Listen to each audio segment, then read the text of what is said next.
আইন হওয়া উচিত।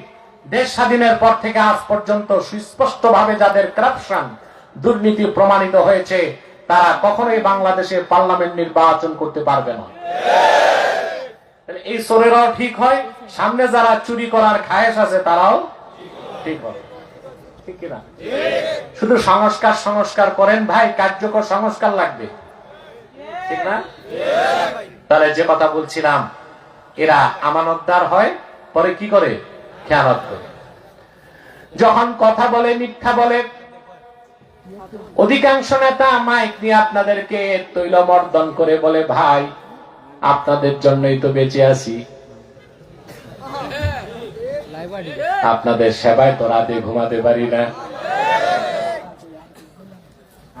জনসেবা করে না পেট সেবা করে?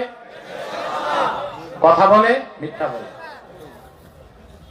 3 নাম্বার, যখন ওয়াদা করে বরখেলাপ করে। নির্বাচনে আমি সকল এমপি সকল নেতাকে বলছি না, ইল্লা মাশাআল্লাহ, যারা ভালো তারা তো ভালো, কিন্তু অধিকাংশই তো এই চরিত্রের।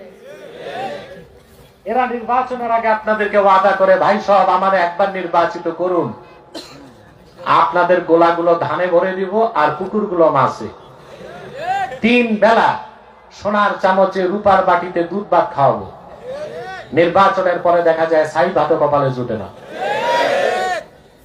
তো কথা বলে মিথ্যা বলে ওয়াদা করে। 4 নাম্বার, ওয়াইদা আহাদা গাদার খাসামা ফাজার, যখন তারা পরস্পর বিতর্ক করে অশ্লীল গালিগালাজ করে।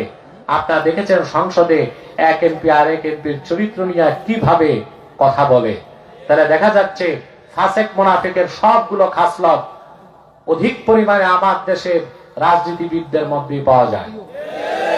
অতএব দেশ সংস্কারের আগে যারা দেশ চালাবে তাদের চরিত্রের সংস্কার করতে হবে, ঠিক?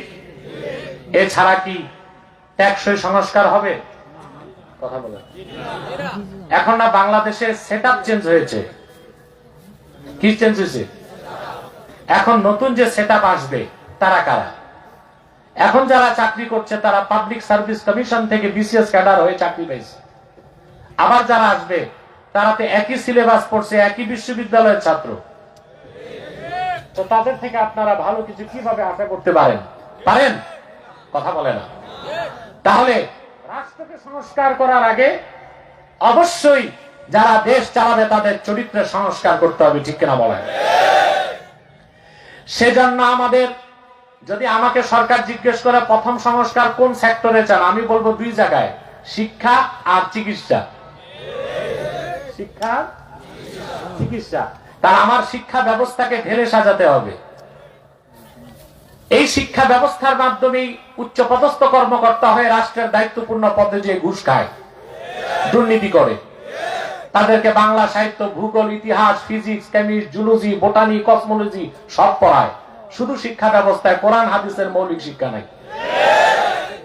আমরা যদি আমাদের শিক্ষা ব্যবস্থা সংস্কার করে প্রাইমারি থেকে বিশ্ববিদ্যালয় পর্যন্ত প্রতিটা স্তরে কোরআন হাদিসের মৌলিক দ্বীনি শিক্ষা বাধ্যতামূলক করতাম, তাহলে একদিকে আমরা পেতাম যোগ্য কর্মকর্তা, আরেকদিকে তারা হতো যোগ্য মানুষ। তখন কি দুর্নীতি আর ঘুষ থাকে? তাহলে সংস্কার দরকার কোথায়? শিক্ষা ব্যবস্থায়। 2 নাম্বার দরকার চিকিৎসায়। কারণ আমাদের দেশে ভেজাল খেতে খেতে যুবকদের মাথা টাল হয়ে যাচ্ছে, মেধা শক্তি কমে যাচ্ছে। একটা রাষ্ট্রে খাদ্য মন্ত্রণালয়ের দায়িত্ব যে কত বেশি তা আপনি চিন্তা করতে পারবেন না। কারণ দেশের মানুষ যে খাদ্যগুলো খায় ওইটার সাথে ওই দেশের জনগণের পুষ্টি এবং মেধার সম্পর্ক। পুষ্টি এবং মেধার সম্পর্ক। আপনি ভেজাল তেল খাবেন, সবার লিভার সিরোসিস হবে। আপনি কার্বাইড খাবেন, কিডনি গুলো বাতিল হয়ে যাবে। পুষ্টিকর খাদ্য বাচ্চাদেরকে দিবেন না, মেধা হবে না। মেধা থাকবে না, ভালো যোগ্য নাগরিকও হবে না। কথা বুঝতেছেন? তো মুনাফিক কয় প্রকার? এক প্রকার কাফের মুনাফিক, আর এক প্রকার ফাসেক মুনাফিক। যায়েদ ইবনুল হারেসা রাদিয়াল্লাহু তাআলা আনহুর সঙ্গী ছিল কাফের মুনাফিক। যায়েদ রাদিয়াল্লাহু তাআলা আনহু তায়েফে যে এক গুহার ভিতরে ঘুমায় গেছেন, সেই সুযোগে সেই মুনাফিক লোকটা হযরত যায়েদের হাত পা বেঁধে ফেলল। চোখ খুলে হযরত যায়েদ দেখেন তার সঙ্গীর হাতে নাঙ্গা তরবারি।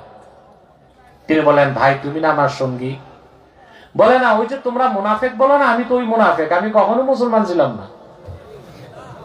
বলো কি? কয় হ্যাঁ। বেশ ভালো কথা, তা আমারে মারবা কেন? আমাকে তুমি মুনাফেক মুনাফেক থাকো, তা আমাকে হত্যা করবা কেন? মুনাফিক কি জবাব দিছে মুসলমান? শোনেন, মুনাফিক জবাব দিল, লিআন্নী আ'লামু আন্না মুহাম্মাদান সাল্লাল্লাহু আলাইহি ওয়াসাল্লাম ইউহিব্বুক ওয়া আনা উবগিদুহু। তার একটাই কারণ, আমি জানি মুহাম্মদ সাল্লাল্লাহু আলাইহি ওয়াসাল্লাম তোমাকে স্নেহ করেন, আর আমি আল্লাহর হাবিবের সাথে দুশমনি রাখি। তোমাকে হত্যা করলে আল্লাহর হাবিব কষ্ট পাবেন, এটাই আমার স্বার্থ, আর কিছুই না। আজকে যে উম্মতে মুহাম্মাদীর উপর নির্যাতন হচ্ছে পৃথিবীর বিভিন্ন প্রান্তে, তার একটাই তো কারণ, আমরা মুসলমান কেন? ঠিকটা ঠিক মতো বললাম না? এটাই কারণ না?